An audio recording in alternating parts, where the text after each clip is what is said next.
Hey guys, Beth Murphy here. I want us to do another drill from our focus in wheel here. All right.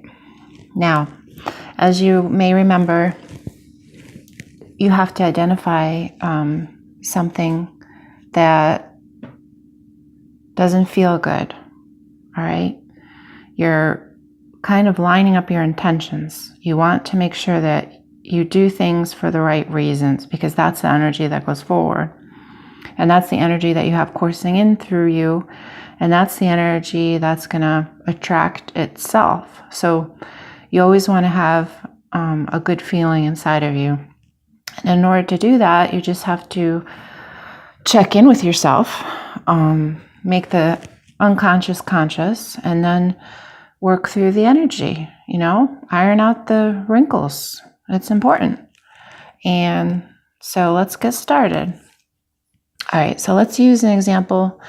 I'm going to do another one after this as well, because this one's going to be similar to the last one, but you'll still get it. The repetition is going to help you get this. So it's important. And like I said, I'd like for you to teach this to other people. That'd be pretty cool. So if you haven't heard before, this isn't mine. I just kind of running it in my own way. I'll put the link below for where I got it from. So your friend's in the hospital. You hate hospitals. Okay? I'm thinking of somebody right now, a family friend, and he just doesn't go. You could be dying. He hates hospitals. Everybody knows it. And you're afraid to go. So what are we going to do about that? Well, you have to do what's right for you. So if you really are afraid, don't go. That's, maybe you'd be surprised to hear me say that, but you can't go against the promptings inside of you. But if you do care and you do feel like you should be more empowered, then we're going to spend a few moments with it, and we're going to get right with it. You need to line up your energy and get on board with this idea. You don't just power through it if you don't really believe it and you hate every minute of it, because that's the wrong energy. So we've identified, something that's not going right for us, because you have that knot in your stomach. Like somebody says, hey, let's go see so-and-so. And you're like, oh, I hate that. All right. So we know what we don't want anymore. What do we want? We want to feel good about visiting so-and-so in the hospital. Not being afraid. Okay? It's not good to be afraid. Anyways.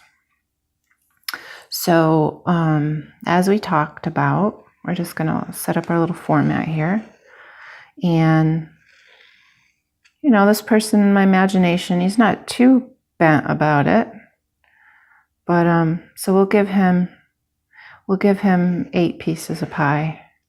As I've said in other videos, if this was something very troubling, like your child is doing something that might hurt himself, or you feel like you're going to get fired at work, or we would give you more pie.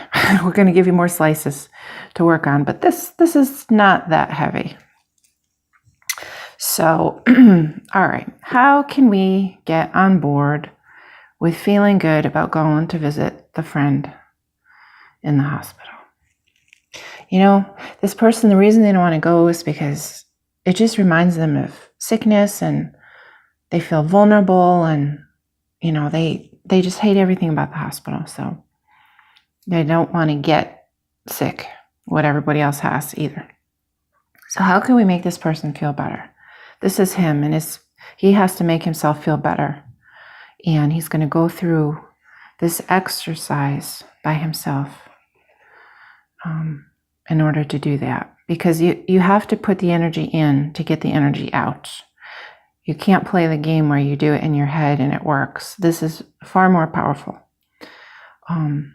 So how can we get on board to make him like actually feel good about it? Well, he could say, now this is off the top of his head, right? I'm pretending it's me. First thing off the top of his head, we could say, not everybody, not everyone, certainly, that goes to visit people at the hospital gets something. All right? It's not like you hear about that happening all the time. It's not an automatic.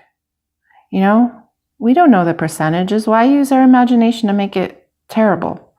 We don't know that people get sick just for visiting somebody in the hospital. Like, who even said that? So that's the first thing I can think of. Building off of that, I'd say it's pretty clean. Like, every time you walk in there, don't you see people with mops? People are always dry mopping the hallway. So I'm writing that down. And then it's not just that they're cleaning, all right? Don't you notice their clothing? They're not wearing street clothing. They have gloves. They have masks. And that reminds me, they have protocols. You see how each thought builds upon the last. This is momentum. This is what all energy does. This is the law of attraction. Building, building. All right? And this is a very natural process. I'm doing this, live in front of you. So one thought leads to the next.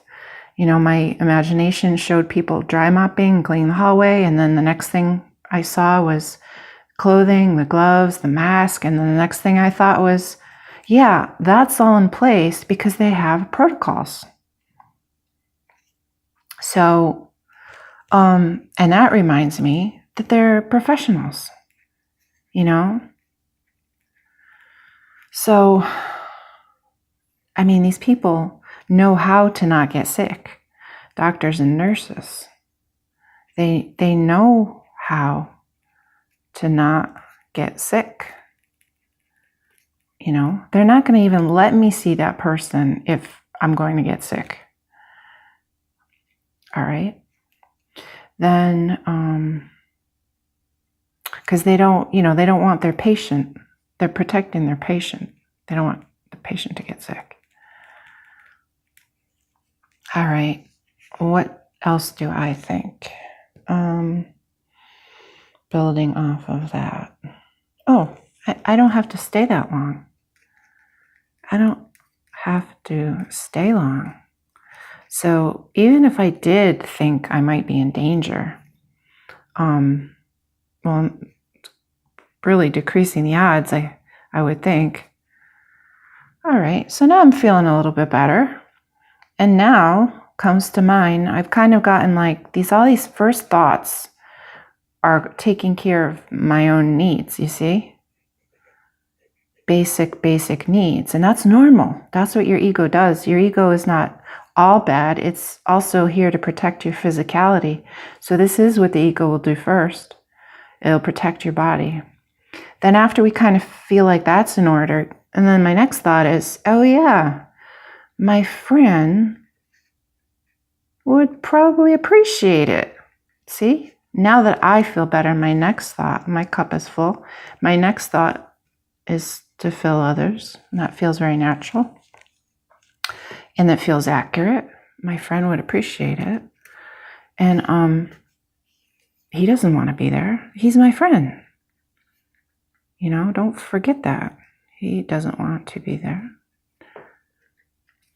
And then before I know it, I'm kind of thinking, hey, my believing that I'm going to get unwell is believing that I'm vulnerable. And I don't feel very vulnerable. I feel pretty strong and pretty healthy and pretty happy. And now I actually feel silly for worrying that I was going to get sick just from going to the hospital. You see, we made the unconscious conscious.